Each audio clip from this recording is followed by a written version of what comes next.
Hello, I'm Gaston Gosselin, the Collage New Music Fellow for the 25-26 season, and I'm joined here by Curtis Hughes, who will be having his piece Vestibule, his two pieces, Vestibules 1, which I believe is for flute and bass clarinet, and Vestibules 3 for bass clarinet and marimba, being performed at the upcoming concert on September 28th at Longy School of Music. Curtis, welcome, and thank you for joining me. Thanks. It's great to be here. I'm glad to talk with you and really glad to be involved with Collage's first concert. It's a really exciting season coming up. I've looked ahead to everything that's happening this year, and I'm excited to be a part of it. Awesome. And so, Curtis, what can you tell us about Vestibule, about the two pieces Vestibules, or just the title in general? As far as I'm aware, Vestibule is kind of like an entrance into a building. It's like the where you have the outer door and then the inner door, so this kind of in-between area. Would you say that the title Vestibule kind of relates to that architectural feature of buildings? Yes, exactly. It does, and in a really specific way. So both of these pieces, Vestibule 1 and Vestibule 3, are part of a ongoing series, and they are interconnected. But what they connect to, I guess a vestibule implies that there's a larger space that you might be heading towards. These are chamber pieces that are broken off from a long chamber orchestra piece that I've been working on intermittently for over a decade.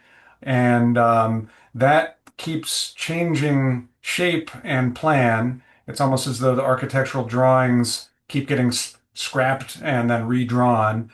But in the meantime, I'm sort of breaking off pieces of that material to make other pieces. And that's what these vestibules are. They are entryways, if you like, into a larger space that hasn't yet been fully defined.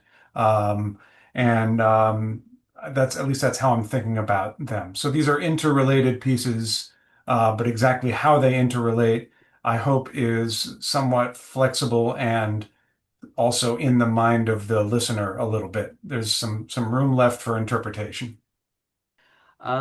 Yeah, and so when I was listening to these pieces, they for such a small instrumentation, really a duet that is not like really in standard and in the canon. Um, like really, if you like think about some of the more mainstream composers, they don't really have duets for bass clarinet and flute or like marimba. That's more definitely more of like a new music, more modern kind of concept. But you were able to elicit such interesting textures in just such a short frame of time between them, and that's was the main thing I kind of latched onto. Um, can you tell me a little bit like what your process was for extrapolating those textures? I mean, for me, at least in Vestibule 3, I really was drawn onto these like at times very like driving rhythmic features, but that the bass clarinet was kind of allowed to float above the texture quite a bit of the time. And I'm a clarinetist myself, and that's always a that high register of the bass clarinet is always something I feel like people should take more advantage of because it's just so song like and you took it such a good advantage of that amongst just so many other kind of techniques. Could you tell me a little bit about what your approach was to creating some of these textures? Sure. Well, thanks for the observations, and I'm glad you enjoyed the music. Vestibule 3, the bass clarinet and marimba duo, was written for Transient Canvas, who specifically commissioned many works for bass clarinet and marimba, and I've heard well over a dozen concerts of theirs over the years. Um, this piece is about 10 years old, more than 10 years old. Um, and at the time, I was already inspired from listening to the two of them and a lot of the repertoire that they championed. Um, Inevitably, my enthusiasm for a lot of avant-garde jazz comes into play when I think about the bass clarinet. Eric Dolphy's upper register sound.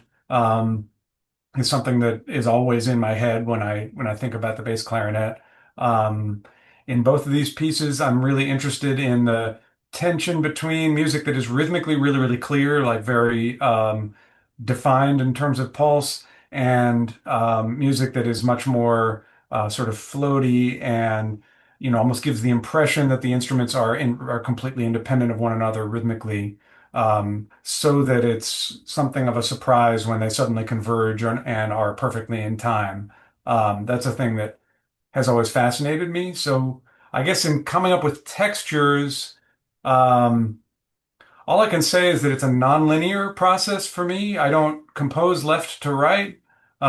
So often early on, I'm thinking about what kind of composite creatures I want these duos to create, kind of two instruments that combine to form some new entity. And then I think about where those things should happen. And I often change my mind constantly about, about, I guess, the architecture of the piece. But a lot of it has to do with imagining two people interacting. Um, and in this case, the two people I knew I was writing for, I knew what their dynamic was quite well and was excited to take advantage of that. The alto flute and bass clarinet duo is an earlier piece, but I think some similar processes apply. That's so long ago that it's a little bit hard for me to reconstruct my creative Yeah. process, but I think that's some of it anyway. Yeah, I often also have a bit of a hard time even imagining how I wrote a piece just immediately after I'm done writing it, let alone putting myself back into the framework of where I was thinking, like even 5, 10 years ago. Uh, yeah, and that was interesting to know that you kind of create these composite creatures, and it sounds like you just kind of fit them into the texture where you deem like they're kind of needed, it sounds like. Um, and I guess goes into the question of form as well.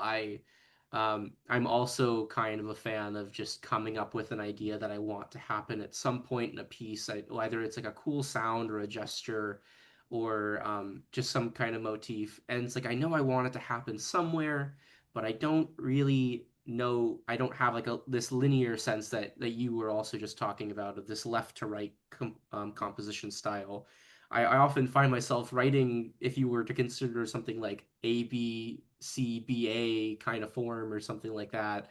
Oftentimes it's like I've come up with like the B prime like part of the piece first, and then I have to figure out everything else around it.